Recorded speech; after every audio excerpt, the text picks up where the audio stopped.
Hello friends, welcome back to the channel. In this video, நாம பார்க்க போறது திண்டுக்கல் டிஸ்ட்ரிக்ட்ல லொகேட் ஆகியிருக்க டாப் 10 இன்ஜினியரிங் காலேजेस என்னன்றத பத்தி தான் பார்க்க போறோம். வீடியோக்குள்ள போறதுக்கு முன்னாடி நம்ம சேனலை நீங்க இன்னும் சப்ஸ்கிரைப் பண்ணாம பார்த்துட்டு இருந்தீங்கன்னா சப்ஸ்கிரைப் பண்ணிட்டு கூடவே அந்த பெல் ஐகானையும் கிளிக் பண்ணிக்கோங்க. அப்பதான் நாங்க போடுற யூஸ்ஃபுல்லான வீடியோஸ் உங்களுக்கு உடனுக்குடன் நோட்டிஃபிகேஷன்ல வரும். வாங்க வீடியோக்குள்ள போகலாம். சோ ஆல்ரெடி சொன்ன மாதிரி இந்த வீடியோல நம்ம பார்க்க போறது எல்லாமே பாத்தீங்கன்னா திண்டுக்கல் டிஸ்ட்ரிக்ட்ல லொகேட் ஆகியிருக்க காலேजेस தான். அதுல டாப் 10 இன்ஜினியரிங் காலேजेस தான் பார்க்க போறோம். சோ ஃபர்ஸ்ட் பார்க்க போற college PSNE college of Engineering and Technology. இந்த காலேஜ் பார்த்தீங்கன்னா 1984ல எஸ்டாப்ளிஷ் பண்ணியிருக்காங்க. அண்ணா யூனிவர்சிட்டியால் அஃபிலியேட் ஆகியிருக்குங்க. இது ஒரு அட்டானமஸ் காலேஜ் தான். AICTE அப்ரூவ்டும் வாங்கியிருக்கு. NBA NAAC A கிரெடிட் வாங்கியிருக்கு. A++ கிரேடும் வாங்கியிருக்கு. அடுத்ததாக பார்க்கக்கூடிய காலேஜ் வந்து NPR college of engineering and technology. இந்த காலேஜும் அண்ணா யூனிவர்சிட்டியால் அஃபிலியேட் ஆகியிருக்கு. 2008ல எஸ்டாப்ளிஷ் பண்ணியிருக்காங்க. AICTE அப்ரூவ்டும் வாங்கியிருக்குங்க.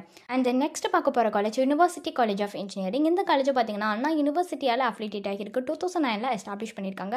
AICTE அப்ரூவ்டும் வாங்கியிருக்குங்க. அடுத்ததாக பார்க்க போகிற காலேஜ் வந்து SSM institute of engineering and technology.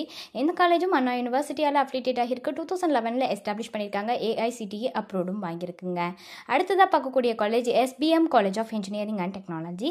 இந்த காலேஜும் அண்ணா யூனிவர்சிட்டி அஃபிலியேட் ஆகியிருக்கு. 2009ல எஸ்டாப்ளிஷ் பண்ணியிருக்காங்க. AICTE அப்ரூவ்டும் வாங்கியிருக்கு. நெக்ஸ்ட் பார்க்க போகிற காலேஜ் வந்து RVS college of engineering and technology. இந்த காலேஜ் அண்ணா யூனிவர்சிட்டி அஃபிலியேட் ஆகியிருக்கக்கூடிய காலேஜ் தாங்க. 1985ல எஸ்டாப்ளிஷ் பண்ணியிருக்காங்க. AICTE அப்ரூவ்டும் வாங்கியிருக்கு. UGCயால் ரெகக்னைஸ்டும் ஆகியிருக்கு. அடுத்ததாக பார்க்க போகிறது வந்து கொடைக்கானல் இன்ஸ்டிடியூட் ஆஃப் டெக்னாலஜி. இந்த காலேஜும் அண்ணா யூனிவர்சிட்டியால் அஃபிலியேட் ஆகியிருக்கக்கூடிய காலேஜ் தான். 2001ல எஸ்டாப்ளிஷ் பண்ணியிருக்காங்க. AICTE அப்ரூவ்டும் வாங்கியிருக்குங்க. நெக்ஸ்ட் பார்க்க போகிற college Christian college of engineering and technology. இந்த காலேஜும் அண்ணா யூனிவர்சிட்டி அஃபிலியேட் ஆகியிருக்கு. 2001ல எஸ்டாப்ளிஷ் பண்ணியிருக்காங்க. AICTE அப்ரூவ்டும் வாங்கியிருக்கு. அடுத்ததாக பார்க்க போகிற காலேஜ் வந்து வீரம்மாள் இன்ஜினியரிங் காலேஜ். இந்த காலேஜும் அண்ணா யூனிவர்சிட்டியால் அஃபிலியேட் ஆகியிருக்கு. 2011ல எஸ்டாப்ளிஷ் பண்ணியிருக்காங்க. AICTE அப்ரூவ் வாங்கியிருக்கு. UGCயால் ரெகக்னைஸ்டும் ஆகியிருக்கு. அண்ட் தென் லாஸ்ட்டாக பார்க்கக்கூடிய காலேஜ் வந்து PVP college of engineering and technology for woman. இந்த காலேஜ் 2009ல எஸ்டாப்ளிஷ் பண்ணியிருக்காங்க. AICTEயால் அப்ரூவ்டும் வாங்கியிருக்குங்க. ஸோ இந்த காலேஜில் ஆஃபர் பண்ணுற கோர்சஸ் பற்றின டீட்டெயில்ஸ் வேணும்னாலோ ஃபீஸ் டீட்டெயில்ஸ் வேணும்னாலோ நீங்கள் ஸ்க்ரீனில் தெரியிற நம்பருக்கு காண்டாக்ட் பண்ணலாங்க. அது மட்டும் இல்லாமல் உங்களுக்கு அட்மிஷன் கைடன்ஸ் தேவைப்பட்டாலும் நீங்கள் இந்த நம்பரை காண்டாக்ட் பண்ணலாம். தேங்க்ஸ் ஃபார் வாட்சிங்.